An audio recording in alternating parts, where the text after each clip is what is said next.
Bienvenue, Enflammi est un Motorola Razr 7D+, et aujourd'hui, je vais vous montrer comment importer des contacts depuis votre carte SIM vers l'appareil.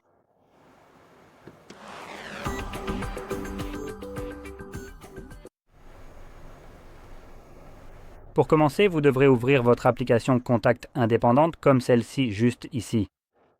Et waouh, c'est la couleur la plus vive. Nous allons refuser cela. Donc l'application Contact voudra automatiquement vous envoyer des notifications. Là, il ne s'agit pas de ces contacts, mais bien de l'application. Il n'y a aucune raison pour que l'application doive vous envoyer quelque notification que ce soit, car qu'est-ce que l'application Contact pourrait bien avoir à vous notifier? Félicitations, vous avez importé un contact. Ouais, je vais passer mon tour pour celle-là. Donc, avant de passer à l'importation, je voudrais rapidement préciser que, comme vous pouvez le voir, je suis connecté à un compte Google et j'ai déjà pas mal de contacts importés ici. Donc, si je clique sur le menu déroulant juste ici et sur tous les contacts, vous pouvez voir que tous ces contacts proviennent en fait du compte Google. Maintenant que cela est clarifié, passons à notre onglet « Organiser ». Et comme je suis connecté à ce compte Google, l'option que nous recherchons se trouve en bas de la page, contrairement à lorsque vous n'êtes connecté à aucun compte Google. Dans ce cas, tout ce qui se trouve d'ici jusqu'ici a tout simplement disparu. Ce n'est pas présent sur cette page. Donc nous cherchons l'option « Gérer la carte SIM ». Vous pouvez cliquer dessus. Et cela utilise la nouvelle version de l'importation de Contact, ce qui m'énerve. Pas parce que c'est plus récent, mais parce que je déteste tout simplement la façon dont c'est fait. C'est vraiment un truc bidon. Ce que Google essaye de faire ici, ça me met hors de moi et je vais vous expliquer pourquoi maintenant. Il se peut aussi que vous voyiez une méthode différente d'importation des contacts de votre côté, au lieu de cette fenêtre ici, qui se trouve littéralement entre votre premier contact et l'option « Sélectionner des contacts ». Vous aurez quelque chose comme un compte Google affiché avec une flèche pointant vers le bas pour développer l'option et voir votre compte Google comme possibilité. Et, par exemple, l'appareil. Maintenant, la nouvelle version est un peu plus sournoise car ce truc veut toujours être inclus. En important vos contacts, cela signifie que Google veut s'emparer de vos contacts car c'est essentiellement ce que cela implique. C'est Google, comme vous pouvez le voir, l'appareil et Google essaient avant tout d'obscurcir l'information selon laquelle vous pouvez importer vos contacts sans les inclure, puisqu'il est indiqué appareil et Google. D'un point de vue logique et psychologique, en général, vous regarderiez cela en vous disant « Oh, cela concerne l'appareil, si c'est tout ce que je veux, n'est-ce pas ?» Mais je ne vois aucune option. Je vais juste cliquer là-dessus rapidement, d'accord? Parce qu'en général, on n'a pas envie de perdre trop de temps avec des conneries comme ça, et ça couvre ce dont vous aviez besoin, donc c'est probablement... il n'y a pas d'autre option, n'est-ce pas? Faux? Maintenant, ces enfoirés ont eu le culot de cacher l'autre option sous « plus ».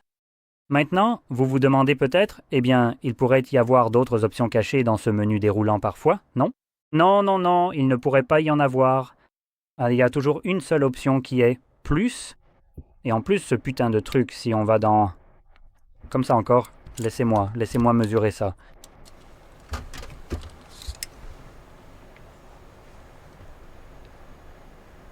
Alors, oups! J'ai l'impression que je vais éternuer. Ouais, désolé, je crois que je suis allergique à Google. Ok.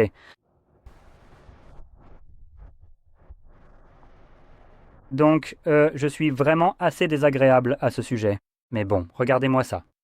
On regarde là. Ah oui, 4 cm d'espace occupé, non? Avec l'option « plus » cachée. Maintenant qu'on a développé cette option, on regarde maintenant un minable. Waouh, 2 mm de plus. Waouh.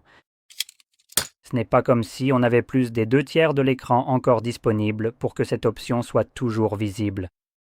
Non, non, Google veut cacher ça parce que, Dieu nous en préserve, vous pourriez importer des contacts sans les inclure, n'est-ce pas?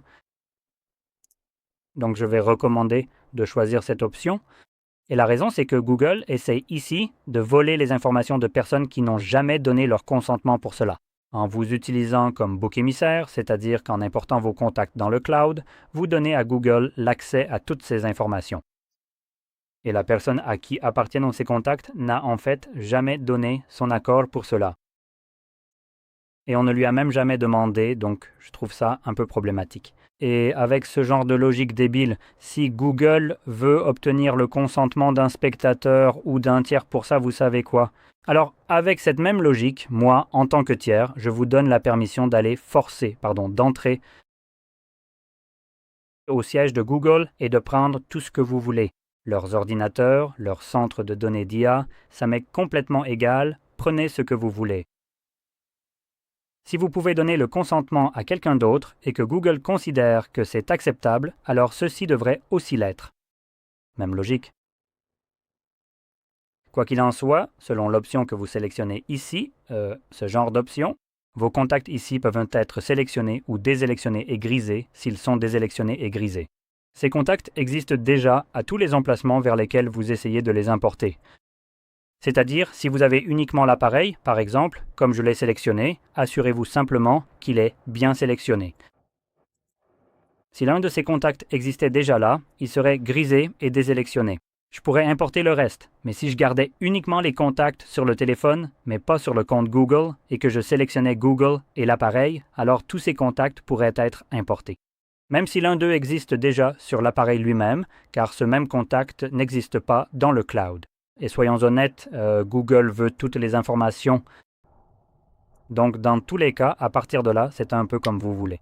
Une fois que vous avez fait votre choix, cliquez sur Importer.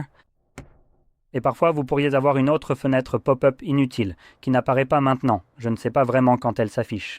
C'est quoi la logique derrière ça? Est-ce que ce sera une fenêtre pop-up immédiate quand vous importez quelque part, par exemple au milieu, pour supprimer des contacts de votre carte SIM? Donc, il va dire quelque chose du genre effacé, effacé. Contact importé depuis votre carte SIM.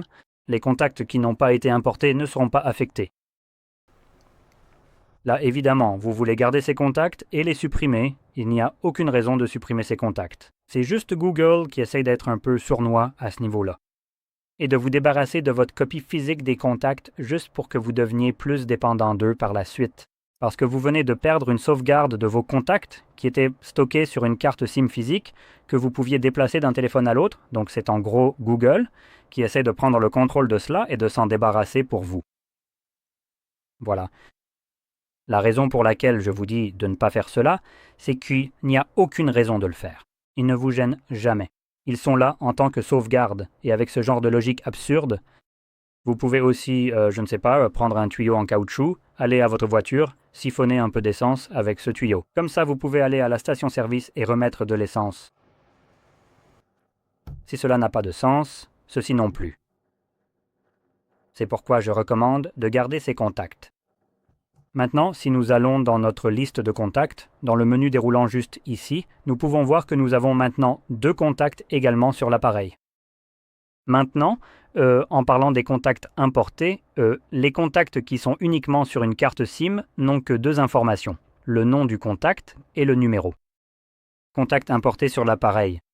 Ou un compte Google aura beaucoup plus d'options, peu importe lequel je sélectionne, ils ont tous les deux les mêmes options. Ici, vous pouvez voir que nous avons une photo de contact, le prénom, le nom, la société, plusieurs numéros, vous pouvez ajouter plus de notes, l'email, la date d'anniversaire, l'adresse, où ils vivent, les étiquettes. Ensuite, nous avons les sites web, les personnes liées, les départements, les intitulés de poste, les surnoms, les deuxièmes prénoms et d'autres champs personnalisés qui peuvent être configurés. Donc, tout ce que vous ajoutez ici, c'est tout ce que Google pourra monétiser et vendre. Car c'est essentiellement pour cela que Google existe. Récupérer des données et les revendre à fond. C'est pourquoi je ne recommande pas de les importer dans le cloud, car au final, ces informations seront revendues, et ni vous ni moi ne verrons jamais un centime de cet argent. Donc si ce sont mes données que je génère, soit Google me paie pour ça, soit ils peuvent aller se faire voir. C'est un peu ma logique ici, mais c'est aussi une question de principe et de vie privée. Et, pour les personnes qui souhaitent avoir leurs contacts visibles comme ils le sont, avec un compte Google sur chaque appareil, mais qui veulent quand même adopter une approche axée sur la confidentialité, ce que vous pouvez faire pour faciliter un peu les choses, c'est de télécharger une application qui vous permet de créer une sauvegarde de votre liste de contacts, comme celle-ci, au lieu de celle qui se trouve sur la carte SIM. Ainsi, cette sauvegarde conservera des éléments comme les photos, les champs multiples présents, tels que les adresses, les anniversaires, etc. mais elle ne sera jamais connectée à Internet, sauf si vous le décidez. Donc, ces applications servent essentiellement à sauvegarder les contacts de la carte SIM, et vous pouvez simplement chercher sur le Google Play Store des applications comme Backup Contact. Et ce que cela fera, c'est créer, je crois, un fichier .vcf, qui est l'extension pour les listes de contacts, et à partir de là, vous pouvez le déplacer sur une clé USB, vous l'envoyez par email, ou utiliser le Bluetooth, envoyez-le à un autre appareil, ouvrez-le sur cet autre appareil et importez tous ces contacts avec tous leurs champs qui ont été ajoutés. Cela permettrait donc de contourner le besoin de Google et de conserver cette approche axée sur la confidentialité qui, à mon avis, est la meilleure façon de procéder. Quoi qu'il en soit, j'espère que cela vous a été très utile et si c'est le cas, n'oubliez pas de liker, de vous abonner et merci d'avoir regardé.